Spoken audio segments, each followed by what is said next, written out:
Forge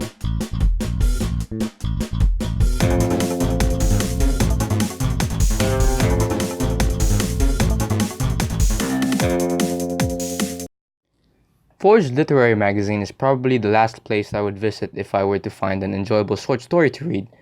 They're basically a website that publishes different kinds of written accounts that are mostly under 3,000 words. However, for the purposes of this video, I want to focus on their stories categorized as fiction. First glance, publication seems to be created by authors that were given high honors for stories that they have created. Such honors are the Commonwealth Short Story Prize, the Bridport Prize, the Bristol Short Story Prize, and the Pinch Literary Award in fiction. In fact, upon researching the people behind the press, I stumbled upon a podcast starring the founding editor, John Haggerty. There was a lot of information I got from the man himself, but I liked it when he says that he wants stories that are unique and doesn't just follow the rules placed by our critics like me. And I like that. However, even though I can go so far as to say that their published works are unique, they certainly ain't good. To be fair though, these titles were not written by the guys running the press, but rather by people who have submitted via Submittable. However, it doesn't change the fact that I do not like the fiction published on The Forge. The Room, written by BD Feil, perfectly summarizes everything that makes Forge not work. To keep the summary short, it's all about a woman admiring her flowers. That's it! Most of the works lack an interesting premise to build their story out of. What you get are stories about a person noticing a stranger outside his house, or about two girls talking next to a swimming pool. Now, a clever writer would find a way to make these shitty ideas interesting, like how one of the few good writers on their website, Bill Teitelbaum, did with his story, Tales of the Glenwood Tap. I made a review of it a while back on my already dead Facebook page, so if you want to get into detail about why I like Tales so much, I suggest reading that. However, going back to dissing on Forge, I've never seen any of their recent writers other than Bill that did anything interesting with their premise. I might be saying, "Oh vanilla, there's a deep meaning behind the story of BD Feil. Can't you see by the way the author uses the words, 'oh dear' and 'why not'? You clearly do not understand the symbolism behind a woman actually watching her grass grow in her yard."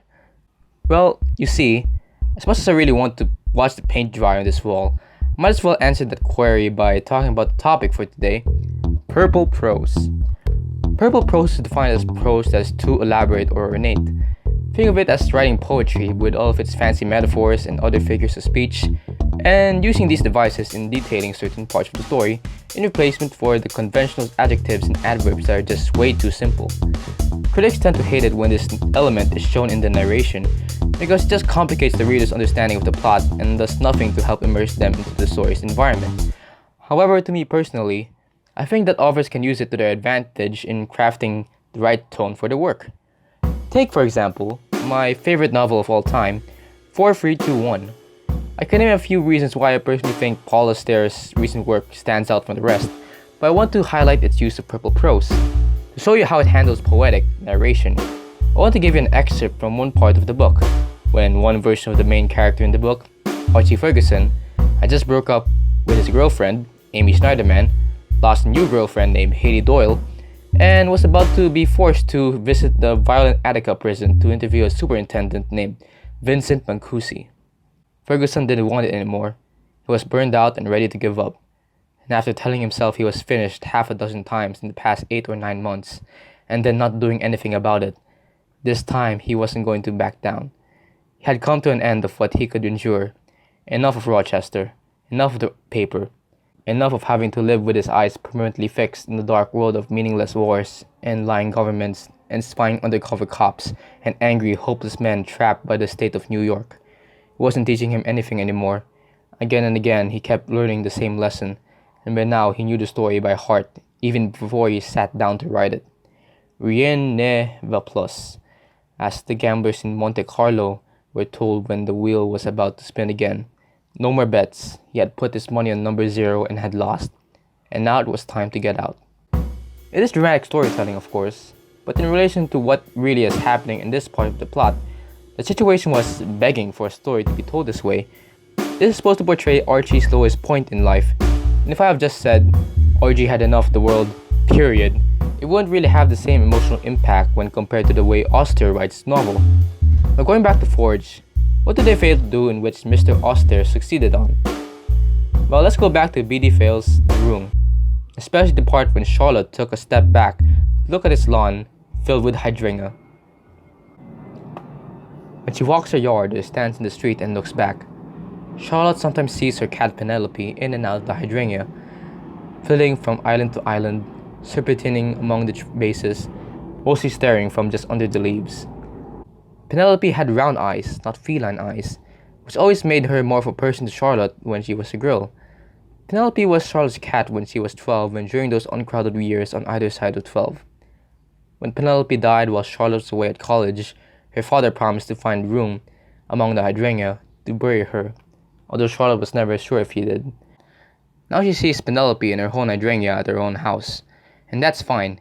It's not a surprise for Charlotte, like the surprise of always finding room for something beautiful, anywhere really, in the ground, around the foundation, at the edges of the yard, under a tree, and there'll be Penelope, serpentining or staring out, in her memory, in her imagination. The problem that I have with this paragraph is that while the narration is ambitious, nothing of value exactly happens, not a single detail that needs the complex words of purple prose. Unlike 4321, wherein drastic consequences that results from previous events gave itself the right to be poetic, this one didn't. I trimmed this entire paragraph to the point that every description is delivered straight to the point, and to me, the dramatic level of the text is still there. Why? Well, there is no dramatic level.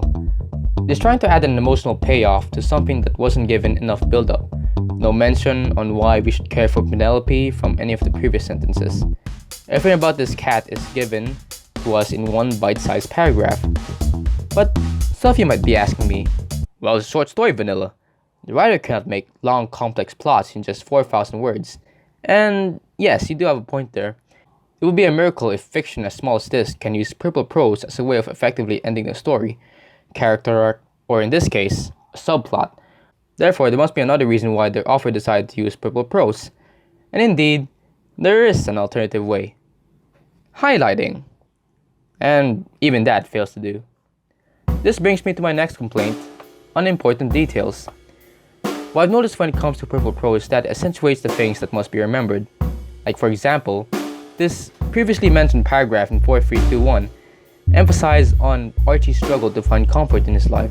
It had been said before that Archie is going through depression, but these sentences right here really tied all of it and made the reader's assumptions about Archie's state of mind pretty clear. So when the story suddenly shifts the perspective to an occupant in his apartment building, noticing that Archie is alone and asleep and was about to be consumed in a fire, we're led to believe now that Archie died sad and depressed. An ending that was tragic and hard to listen to.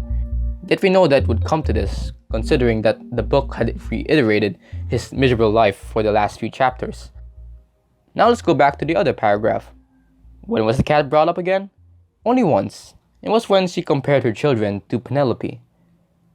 After her husband left, her children began leaving. They went and then came back and then went again, depending on their bank accounts, their jobs or no jobs, whether they could swing their rent. Boyfriends and girlfriends sometimes moved back in with them, which was fine. But when they left again, they both left, and that made it harder because, most of the time, Charlotte ended up liking the special friends more than her own children. She discovered early on that her children were not like Penelope. Yeah, this ain't going to cut it. I probably read The Room 20 times already, and something I don't get is why it needs to describe the hydrangea, her love for gardening, the neighborhood boys that come along to help her cat, and her fear of strangers coming in her property. Then building up to some ending that is as impactful as 4321, and instead ends with her finding out if she left her knife exposed at the kitchen. Would have been nice if there were previous details that gave me a new perspective on the matter, but it's so focused on many other things that's hard to reason out why this is the ending that went for. In the end, I can properly conclude that this work is just showcasing how creative the narration could get when, clearly, the story doesn't even make sense. This could be fixed by one simple adjustment though. Erase some text. Erase the hydrangea, her love for gardening, the neighborhood boys that come along to help her cat, and her fear of strangers coming in her property. The reason why the text doesn't make sense is because it's too detailed, and if you're going to write a short story wherein there's only one plot to follow and no subplots, you want to make sure that the reader only knows the most important stuff. People aren't dumb to the point that they need everything to be described in accurate details. Let their imagination fill it out. And when something happens that needs to be noted, jot those down in the most accurate of detail. That way, the reader knows what to remember and what not to as they continue. So when writing purple prose, here is something to keep in mind. Number 1. Make it so that the narration was earned in the resolution via the development in the story if you're ending a story or arc. Number 2. Ornate descriptions must emphasize the elements to be remembered if the intent of using elaborate language is to give exposition. And lastly, number 3, the reader must understand what's really happening in the plot. If you want to be poetic in your narration, understand the kind of environment that you're setting up. You can adjust your description to the general mood and genre of your choosing, but the first thing you must do is ask yourself whether or not purple prose is needed.